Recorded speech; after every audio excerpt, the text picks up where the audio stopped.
নমস্কার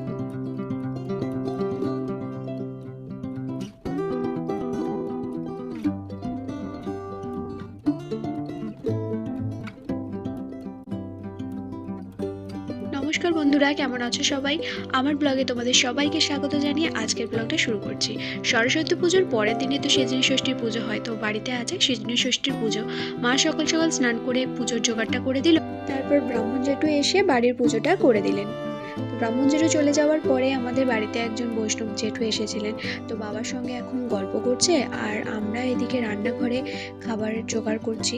বাবা পুজো হয়ে যাওয়ার পরেই খাওয়া দাওয়া করে নিয়েছে, কারণ সেদিনে ষষ্ঠী মানে তো সব বাসি খাবার, তো আগের দিনের খাবার, সেজন্য সকাল সকালই খাওয়া দাওয়াটা করে নিয়েছে।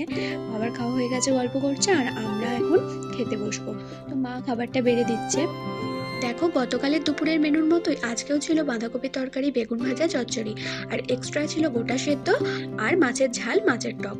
আর এই সব সবজি আর কলাই দিয়ে যে গোটা সেদ্ধটা হয়, মানে কলাই সেদ্ধ, সেটা খেতে আমার দারুণ লাগে।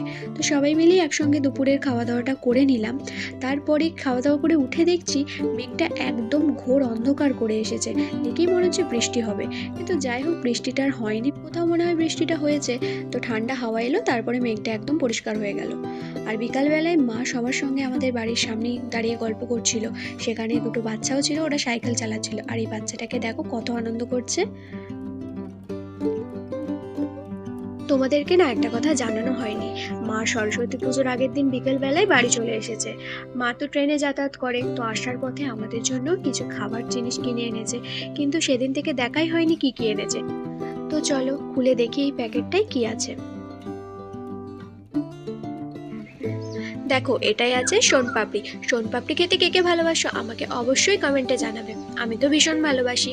আর আছে এক প্যাকেট পাঁপড়, সাবুর পাঁপড় ভাজা। আর কি আছে দেখি, দেখো আছে এক প্যাকেট কাঠি গজা, চিনির কাঠি গজা, এগুলো খেতেও বেশ কিন্তু ভালো, আবার গুড়েরও পাওয়া যায়। আর আছে একটা দিলখুশ, এটা খেতে তো আমরা ভীষণ ভালোবাসি দুজনে, তো আমাদের পছন্দের জিনিসগুলোই মা নিয়ে এসেছে। দাঁড়াও, এবারে এগুলোকে সাইডে রেখে দিয়ে পাঁপড় ভাজাটা খেয়ে দেখবো কেমন। তো পাঁপড়গুলোকে আমি প্রত্যেকটা আঙুলে একটা করে লাগিয়ে নিয়েছি। ছোটবেলায় ঠিক এইভাবে খেতাম, খুব ভালো লাগতো, সেই ছোটবেলার ফিলিংসটা তো আসছে।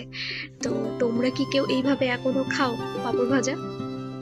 সন্ধ্যাবেলায় তো টুকটাক খাওয়া দাওয়া সবার ভালোই হলো, তারপর চলে এলাম রাতের খাবার বানাতে। আজকে সবাই মিলে রাত্রেবেলায় মুড়ি খাবো, আমরা তো মুড়ি খেতে ভালোবাসি, তাই গরম গরম বাঁধাকপির পকোড়া বানিয়ে নিচ্ছি। আজকের পকোড়াগুলো না একটু অন্যরকম ভাবে বানিয়েছি।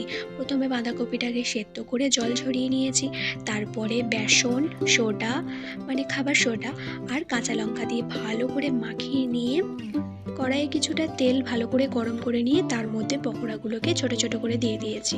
তো তারপর ভালো করে উল্টে পাল্টে দু পিঠ ভেজে নিয়ে এখন ছেঁকে তুলে নিচ্ছি তেল থেকে। এবার তেলটা যাতে ঝরে যায় সেজন্য একটা থালার মধ্যে আমি টিস্যু পেপার দিয়ে দিয়েছি। তো একটা একটা করে ছেঁকে তুলে নিচ্ছি আর টিস্যু পেপারের উপরে রেখে দিচ্ছি, যাতে তেলটা একদম টেনে নেয়।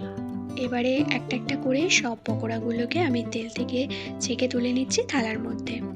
দেখো, সব পকোড়াগুলো আমার হয়ে গেছে, তো রেডি এখন বাঁধাকপির মুচমুচে পকোড়ার রেসিপিটাকে তোমাদের সঙ্গে শেয়ার করলাম। তো চলো আজকের ব্লগটা এখানেই শেষ করছি, ভালো লাগলে একটা লাইক করে চ্যানেলটাকে সাবস্ক্রাইব করে দিও। দেখা হচ্ছে পরের ব্লগে, টাটা।